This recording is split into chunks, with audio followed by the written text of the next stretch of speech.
स्वागत है आपका न्यूज 18 पर। मैं हूं आपके साथ अनामिका सिंह, आपकी ऑटो वाली रिपोर्टर। और आज हमारी चुनावी ऑटो पहुंच गई है जालौन के उरई इलाके में। जालौन वो इलाका जिसको माना जाता है बुंदेलखंड का प्रवेश द्वार। इसके अलावा महाभारत के रचयिता महर्षि व्यास की जन्मस्थली है ये, कृष्ण के पुत्र शाम की आराधना स्थली भी। 2017 के चुनाव में यहाँ पे सियासी उलटफेर के बीच यहाँ की सभी सीटें बीजेपी के पास चली गई। तो क्या 2022 के चुनाव में एक बार फिर यहाँ की जनता बीजेपी को मौका देगी या फिर बदलेगी विकास की बयार, या फिर से दूसरी पार्टियों को यहाँ से मौका दिया जाएगा? इस बात की करेंगे बड़ी पड़ताल। आइए मेरे साथ मेरी ऑटो में।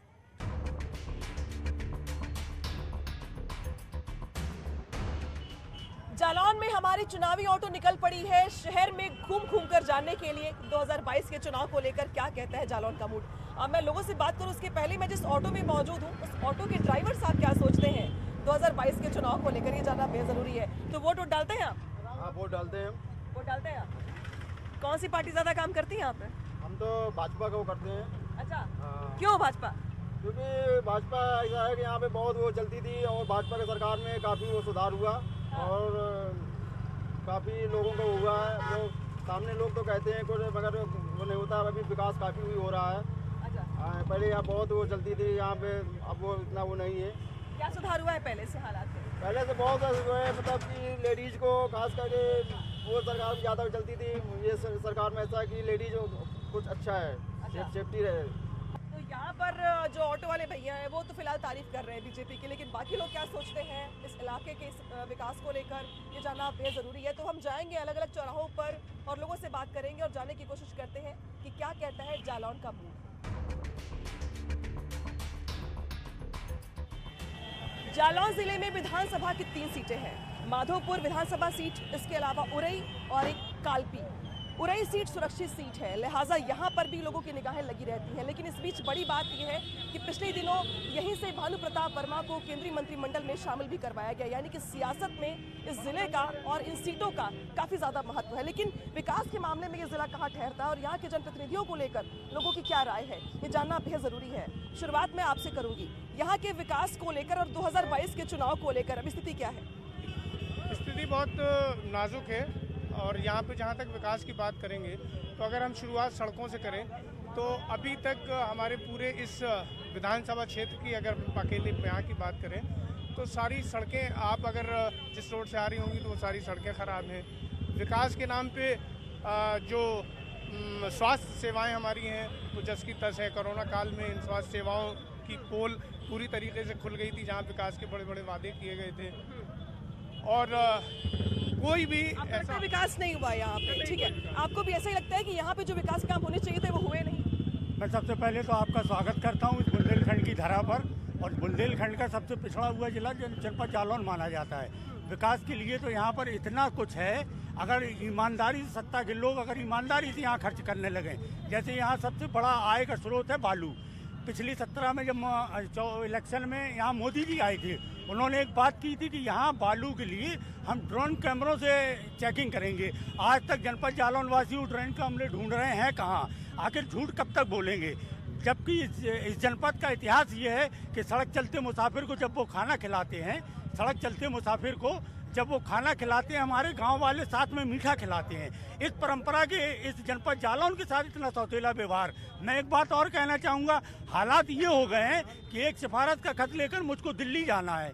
एक सिफारत का खत लेकर मुझको दिल्ली जाना है, लूले के हाथों का लिखा गूंगे से पढ़वाना है। ये हालत की सरकार चल रही है। महिलाओं का निकलना दुबारे किस बात की बात कर रहे हैं? देखिए, ऐसे विकास की बात कर रहे हैं, अभी हमें ढूंढना पड़ता है कि सड़क गड्ढों में या गड्ढे सड़क में। विकास की बात करते हैं आज इस लोकतांत्रिक देश में, आज एक प्रजातांत्रिक देश में जो किसान रीढ़ की हड्डी माना जाता है। काम किसने करवाया? बहुजन समाज पार्टी ने बसपा सरकार में 2007 से लेकर 2012 तक आप देखिए कितना विकास हुआ है। आज अम्बेडकर पार्क जो लखनऊ में बना हुआ है, पर्यटन स्थल बना हुआ है, जिससे राजस्व कमा रहे हैं। यहाँ जालौन को क्या मिला? जालौन को क्या मिला? इस वर्तमान सरकार में एक मिनट देखिए, एक मिनट, यहाँ पर यदि 80% समाजवादी के बीच में एक भाजपा ही खड़ा हुआ है तो सुनिए मैंने आपको चुपचाप सुना। सुनने दीजिए, बोलने दीजिए। आज बुंदेलखंड बोलने दीजिए। बुंदेलखंड एक्सप्रेस किसकी देन है? किसकी देन है? ठीक है, अरे सुनिए ना, बालू बालू विकास में बोलने दीजिए भाई। आज जो प्रजापति जी जेल गए हैं वो किस पार्टी के नेता थे? लूटा है, इसलिए तो गए थे। हमारे यहाँ कौन सी सड़क? आप बताइए किस पार्टी ने ज्यादा काम किया है? समाज सबसे ज्यादा विकास बीजेपी ने कराया। मैं एक ग्रामीण से एक बता रहा हूँ ना, सुनो ना पहले आप, एक मिनट मेरी सुनिए। ऐसे नहीं बात हो पाए, सुनिए आप, ऐसे बात नहीं हो पाई।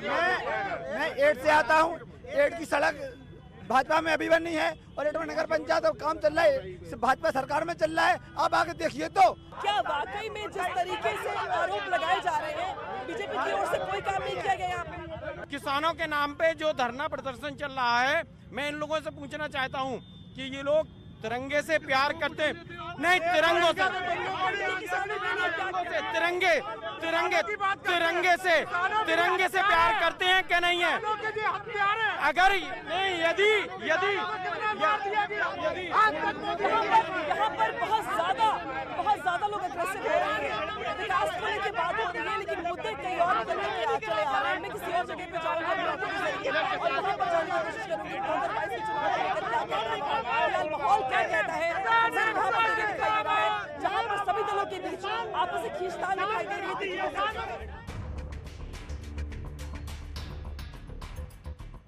बुंदेलखंड में किस पार्टी को मिलेंगी जीत की बुलंदियां, ये तो आने वाला वक्त बताएगा। फिलहाल हम जालौन जिले के टाउन हॉल इलाके में पहुंच गए हैं, जहां पर देख सकते हैं आप कि यहां पर जूडो कराटे की ट्रेनिंग चल रही है। अब इस तस्वीर को देखकर अगर आपको 2022 के चुनाव की याद आती है या 2022 के चुनाव की तस्वीर दिखाई देती है तो ज्यादा हैरान नहीं होना चाहिए, क्योंकि 2022 के चुनाव में भी पॉलिटिकल पार्टियों की स्थिति कुछ ऐसी ही है जहां पर चुनाव से पहले सियासी कसरत वर्जिश शुरू हो गई है।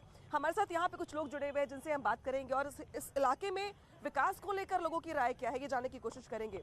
अब भाई साहब, मैं आपसे शुरुआत करूंगी, क्या इस इलाके में विकास हुआ है? क्योंकि यहाँ पर अगर बात की जाए तो तीनों ही विधायक बीजेपी से हैं, सांसद भी बीजेपी से हैं, केंद्रीय मंत्री बीजेपी से हैं। विकास के मामले में कहाँ पे ठहरता इलाका? विकास यहाँ पे काफी हुआ है, सब पर सरकार में विकास नहीं हुआ है, उससे ज्यादा इस बार विकास हुआ है इन 5 वर्षों में। विकास के साथ साथ मैं एक बेरोजगार युवा माना जाए मुझे, मैं युवा हूँ, युवाओं को बहुत अच्छा माहौल मिला है, बहुत सारे जॉब मिले हैं। 69,000 भर्ती जो प्रेजेंट टाइम हुई है, इससे अच्छा युवाओं के लिए क्या विकल्प हो सकते हैं? इसके अलावा 50,000 की एक पुलिस भर्ती हुई, वो निर्विवाद हुई, एक विवाद नहीं। और 69,000 भर्ती जितने भी लड़के लगे हुए हैं, 3 से 4 लाख लड़के लगे हैं, वो सारे लड़के बिना किसी पैसे, बिना किसी दलाली, बिना किसी स्रोत के वो बेचारे लड़के आज जॉब कर रहे हैं। लेकिन विकास के मामले में यहाँ पर क्या स्थिति है? विकास के मामले में आप पिछले कई वर्षों से देखें तो जो आवास योजनाएं थी कई वर्षों से सरकार ने दे रखी थी, लेकिन अभी तक भूमि तल पे, जमीन तल पे ये योजनाएं काम नहीं करती थी। लेकिन आप गांव में घुसेंगे, गांव में सबसे पहले आपको शौचालय दिखेंगे, अब आपको सरकारी आवास मिलेंगे, आप पक्की रोडों पे जा रहे हो, आप ऑटो से सफर कर रहे हैं, आप रोड को खुद पता चला होगा, रोड आपको अच्छी मिली। बिजली यहाँ 23 से 24 घंटे आ रही है। आपको भी यही लगता है कि लॉ एंड ऑर्डर के मामले में हालात यहाँ पे पहले से बेहतर है, सरकार ने ज्यादा अच्छा काम किया है? जी, पहले से बेहतर है और सरकार ने इस बार ज़्यादा अच्छा काम किया है। क्यों लगता है आपको ऐसा? कानून व्यवस्था एकदम दुरुस्त है और प्रशासन एकदम टाइट चलता है। प्रशासन सभी की सुनता है, चाहे कोई गरीब हो चाहे अमीर हो। इस सरकार में खनन माफियाओं के प्रभाव को लेकर क्या कहेंगे? गुंडागर्दी या कानून व्यवस्था से जोड़ के? व्यवस्था सारी पहले की अपेक्षा इस बार में कम है। गवर्नमेंट को पहले रेवेन्यू नहीं मिलता था, मतलब जो टैक्स मिलता था, जो नंबर 2 के घाट चलते थे, वो इस गवर्नमेंट में कंट्रोल है। क्योंकि अगर घाट चलता भी है तो उसका रेवेन्यू गवर्नमेंट को मिल रहा है, वो हमारे विकास के लिए काम कर रहा है। जो रोड, जिस रोड पे आप ऑटो चला के वो रोड इसी गवर्नमेंट के जो रेवेन्यू आता है उसी से बनती है। जब उसका टैक्स ही गवर्नमेंट को नहीं मिलेगा तो कैसे चलेगा ना? कुछ और लोगों से बात करेंगे। चलिए आप बता दीजिए, अब जिस तरीके से लोग तारीफ कर रहे हैं नौजवानों को लेके काम किए गए कामकाज की, सड़कों की, खनन माफियाओं को लेके खात्मे की, क्या आपको भी लगता है जालौन में बहुत सारा काम हुआ बीजेपी की ओर से? नहीं, सरकारें काम करती हैं, लेकिन इसमें कई चीज़ें मैं आपको बता दें। जैसे मोहरम खनन की बात हो रही थी, तो आज भी ओवरलोड चल रहा है। ओवरलोड चल रहा है जी, आप रोड पे देखिए, ओवरलोड आपको मिलेगा। यहाँ पे एक 4 लाइन सड़क बनी है जालौन से औरैया के लिए जाती है, वो सड़क चटक गई है पूरी तरीके से। अगर ईमानदार सरकार है फिर ये कैसी ईमानदारी? भाई सड़क पे काम हुआ, और आप किसी भी डिपार्टमेंट में चले जाइए, उसमें बगैर पैसे के कोई काम हो ही नहीं रहा है। हमारे बीजेपी के तमाम साथियों ने तमाम विकास योजनाएं बताई, लेकिन जब इनसे विकास के बारे में बात करूं, मैं चैलेंज के साथ कहता हूं, जनपद जालौन में कोई 5 बड़े काम ये गिनवा दें, मैं राजनीति छोड़ दूंगा, मैं समाजवादी पार्टी का सदस्य हूं। 5 काम गिनवा दीजिए अब जो बीजेपी ने करवाए हो इस जिले में। अभी एक टीकर रोड बना है, पिछले 40 साल से 40 साल से यहाँ बन रहा है, उद्घाटन हो गया, फीता कट गया और उस पर कार्य चालू है। मोहाना वाला रोड भी बन रहा है, हमारा यहाँ जिस रोड से अभी आप आई वहाँ जेल रोड भी बन रहा है। आपके मेडिकल कॉलेज में स्कैन मशीन आई है जो 1 रुपए में स्कैन करती है, और कई योजनाएं हैं जो धरातल पे काम हो रहा, बराबर काम में अल्ट्रासाउंड हो रहा है, वो बकाया एक बराबर काम चल रहा है। जालौन के विकास को लेकर क्या आपको भी लगता है कि ये ब्राह्मण का जो मुद्दा है विकास दुबे को लेकर या बाकी जो मुद्दे प्रभावी होंगे, या विकास के नाम पर ही वोट डाले जाएंगे? नहीं, विकास के आधार पे भी वोट डाले जाएंगे, मगर विकास हुआ कहाँ है जिला जालौन में? एक विकास जो लोग जो 5 विकास 10 विकास दिखा रहे हैं, 5 सड़कें गिनवाई, इसके अलावा उन्होंने मिड डे मील से लेकर बहुत सारी योजना। ये गिरगिटान की तरह रंग बदलते हैं, भेद बदलते हैं, बात भी बदलते हैं, झूठ पे झूठ, हर चीज में इनका झूठ है। जितने भी वादे किए थे उन्होंने सब झूठ निकले। विकास को लेके क्या सोचता है जालौन का नौजवान, और क्या वाकई में महंगाई बड़ा मुद्दा है यहाँ? महंगाई तो बहुत है, ये सरकार में बहुत ही महंगाई है। यहाँ तो कुछ मतलब ना किसी को रोजगार है ना कुछ है, सड़क 2 महीने से 3 महीने से बन रहा है। अच्छा आप बताइए, क्या वाकई में यहाँ पर काम नहीं हुआ सरकार की ओर से? सरकारी तरफ से बहुत काम हुआ है। वर्तमान में आप कौन बस स्टैंड का जो बस स्टैंड बना हुआ जर्जर की हालत में था, आज बहुत एयर कंडीशन बन रहा है, प्राइवेट बस स्टैंड बन रहे हैं, एक्सप्रेस जो आपका जो और उरई से हाईवे जा रहा था औरैया के लिए वो भी आपका बन रहा है, कोटरा का पुल बन चुका है, कई विकास के काम हुए हैं। पीने का पानी भी यहाँ पर हमेशा से बड़ा मुद्दा रहा है, क्योंकि वाटर लेवल हर बार गर्मी के महीने में यहाँ से नीचे चला जाता है और हर बार पीने के पानी को लेकर दिक्कतें होती हैं। ये दिक्कत अब भी होती है या सिर्फ पहले ही होती थी? पहले से हालात बेहतर हो गए? पहले से हालात बद से बदतर हो गए हैं। यहाँ सबसे बड़ा मुद्दा मैडम जमीनी स्तर का है बेरोजगार। युवाओं के लिए इस सरकार ने धरातल पे 1% काम नहीं किया। युवाओं के लिए, किसानों के लिए, महिलाओं के लिए। जनपद जालौन का पूरा उत्तर प्रदेश त्राहिमाम है। आप बताइए 2022 के चुनाव को लेकर क्या सोचते हैं आप? देखिए, अब जो चुनाव हो रहा है, कांग्रेस पार्टी जो है मुझे लगी है कि अब वो बेस्ट है, अब उसको मौका देना चाहिए। अच्छा, प्रियंका गांधी को जब सुनते हैं आप तो क्या सोचते हैं? जो बोल रही है सही बोल रही है, इनको मौका देना चाहिए? उभर के आ रही हैं अब, उभर के आ रही है। हाँ, और अब पब्लिक का रुख कांग्रेस की तरफ हो रहा है। अच्छा आप बताइए भाई साहब, अभी 2022 के चुनाव को लेकर जब आप स्कूटी से अपने घूमते होंगे तो क्या कहते हैं हालात? पेट्रोल बहुत महंगा हो चुका है। अच्छा। और महंगाई बहुत ज्यादा बढ़ गई। सरसों का तेल देखो लेने जाना है बाजार, क्या किया जाए बताइए। अच्छा आप बताइए, जालौन के विकास को लेकर अभी लोगों की अलग अलग राय है। देखिए बहन जी, मैं हूं किसान, मैं किसानों का मुद्दा उठाऊंगा। इस वक्त डीजल महंगा है, लोग बखराई नहीं कर पा रहे हैं किसान, ना ही पानी लगा पा रहे हैं। किसानों की बहुत बुरी दुर्दशा कर दी है सरकार ने। किसानों की क्या हालात है यहाँ पे जालौन में? क्योंकि जिस तरीके से बताया जा रहा है कि ललितपुर में खाद लेते वक्त किसानों की मौत हो गई, क्या वाकई कमी है खाद की? उसके लिए जांच कमेटी बनाई गई है और उसमें जांच चल रही है। ऐसा हुआ नहीं, जो लोगों ने, विपक्ष ने जो दोहराया है कि वो लाइन में लग के, ऐसा कुछ नहीं हुआ। ओनली 4-5 दिन खाद की प्रॉब्लम रही, उसके बाद अभी आप जाइए बराबर खाद मिल रही है, आप कहीं भी जा सकते हैं, कोई लाइन में नहीं लगने। खाद की व्यवस्था में ऐसा कुछ नहीं हुआ है, पर जांच किस बात की हो रही है? या भाई कह रहे हैं जांच हो रही है, किस बात की जांच हो रही है? मौत हुई नहीं तो जांच किस बात की हो रही है? जो विपक्ष ने बताया है कि आपके खाद की लाइन में लग के उनकी जान गई है, उस बात की जांच हो रही है कि वो लाइन में लगे। किसान इतना बुरी नहीं है। किसान, आप बोलिए। ललितपुर एक प्रूफ है, जो किसान खाद देते थे, किसान वहाँ मरा है। ठीक है, आप बताइए क्या वाकई में खाद की कमी है यहाँ पर, और क्या वाकई में ये मुद्दा चुनाव में प्रभावी होने वाला है? क्या कहते हैं पब्लिक का मूड? मैडम, पूरी रात भर लोग किसान यहाँ पर बैठे हैं, पूरे दिन लाइन में लगे रहे, लेकिन उनको किसी तरीके से कोई भी खाद नहीं मिली। और खाद में लाइन लग के यहाँ कदौरा में छुपा लिया गया, प्रशासन ने छुपाया। कदौरा में एक महिला लाइन में लग के वो खाद की लाइन में लग के वो एक्सपायर हुई। और किसानों का मुद्दा, किसान का मुद्दा तो पूरे देश में है, और प्रदेश के अंदर किसान उखाड़ के फेंक देगा। ठीक है, कुछ और लोगों से बात करेंगे। हाँ, किसान के मुद्दे पे बात चली थी, तो हम यहाँ माननीय लोगों से पूछना चाहते हैं कि कितने दिन लाइन लगी थी? कृपया आप जो बता, पूरे जिले में 7 में बारिश हुई थी, इकट्ठी स्टॉक किस दुकान पे कितना होता है?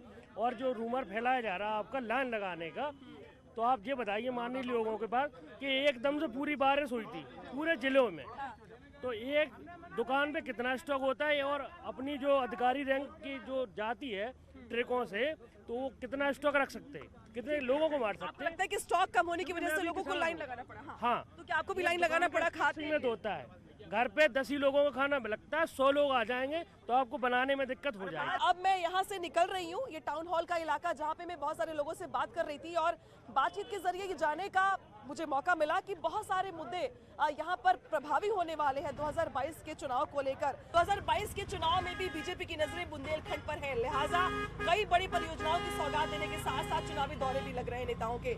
लेकिन क्या इस बार बुंदेलखंड के खास तौर पे जालौन जिले से बीजेपी को वही साथ मिल पाएगा जो 2017 के चुनाव में मिले था, या इस बार यहाँ की जनता दूसरी पार्टियों को भी मौका देगी? ये अपने आप में बड़ा सवाल है। अब यहाँ से चुनावी ऑटो निकल रही है हमारी किसी और जिले के लिए। आप देखते रहिए न्यूज़ 18।